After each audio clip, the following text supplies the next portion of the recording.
All right.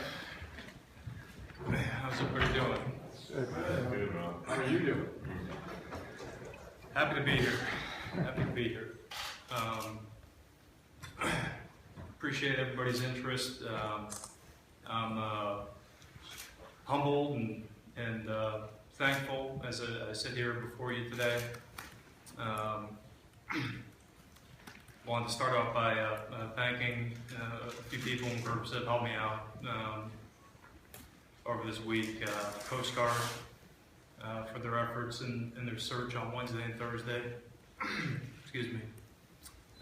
The security guards and the family of the house that I washed up on in Palm Beach County.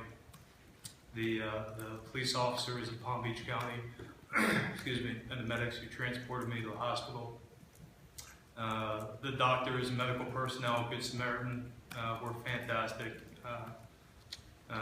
Couldn't ask for better help and service from them. They were tremendous.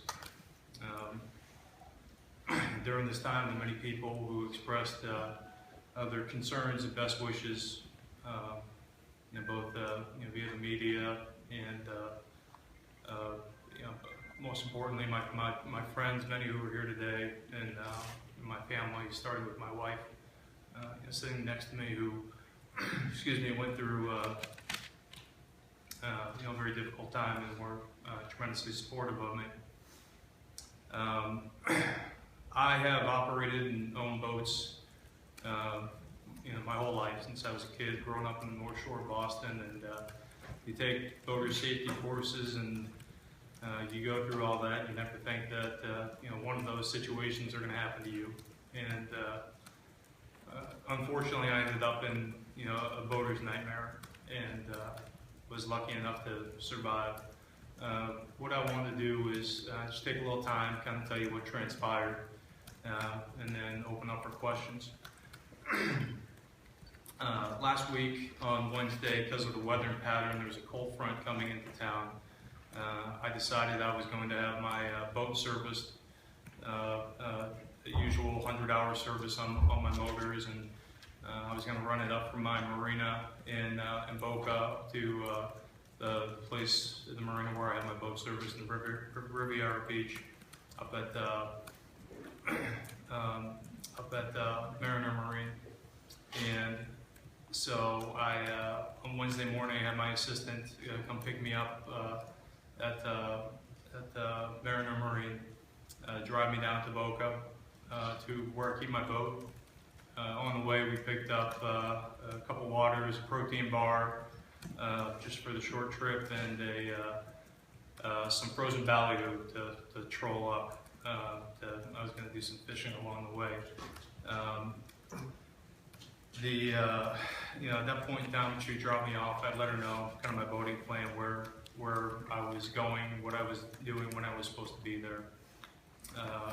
I was planning on running out of Hillsborough Inlet down near Lighthouse Point, running out about 9 to 10 miles. Outside outriggers went off. I had a big fish on, and I was approximately 9 miles out in the water at that point in time. I ran over to tend to a swivel rod holder, and right when that happened, I had a wave, an unusually large wave, and I'm not sure if it was from the front that was coming down or if it was from a passing boat, but it hit the boat at that point in time, and the combination of the wave and the fish pulling on the rod ejected me from the boat. I had to flip out of the boat, and at that point in time, I realized, after panicking for a minute, I realized I was in some real trouble. I was 9 miles out. My boat was on autopilot, heading east towards the Bahamas. I didn't have a chance to give an SOS call, simply because I was ejected from the boat so quickly. I did not have a personal flotation device on me, and there were no boats in sight. And I think part of it was there was this front coming in, and it was not probably terribly suitable for fishing, and that you're on a Wednesday afternoon, there just weren't many boats out. So I quickly realized, like I said, I was in a real bad situation, and made the decision that I was going to start swimming towards shore. I was going to start swimming west and try to.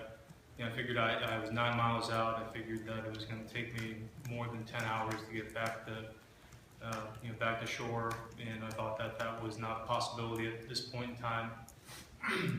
Everything that I'd read had said you had 2 to 3 hours of treading water or swimming before you had hypothermia or you cramped up, and both were going to be bad outcomes.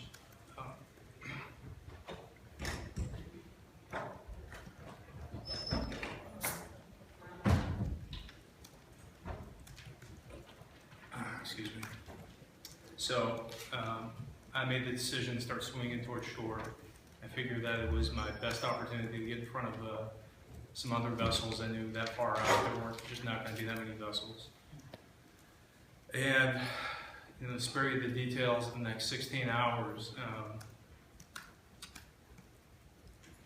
I really had 2 opportunities for rescue. At one point, I swam into the night at this point in time.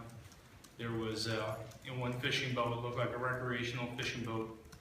I was approximately probably 50 yards away, and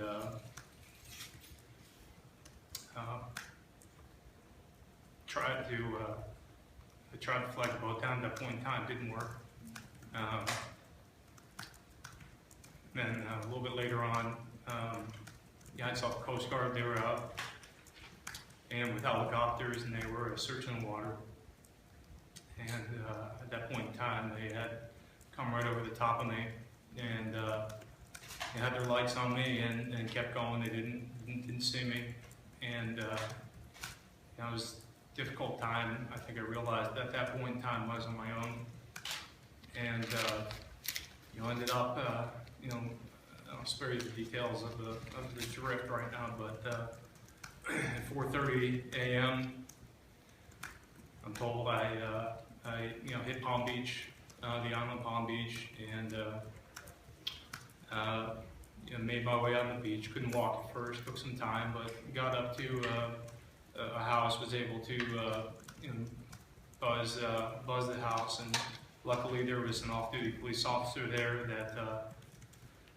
that called the police and paramedics, and were able to get me to the hospital.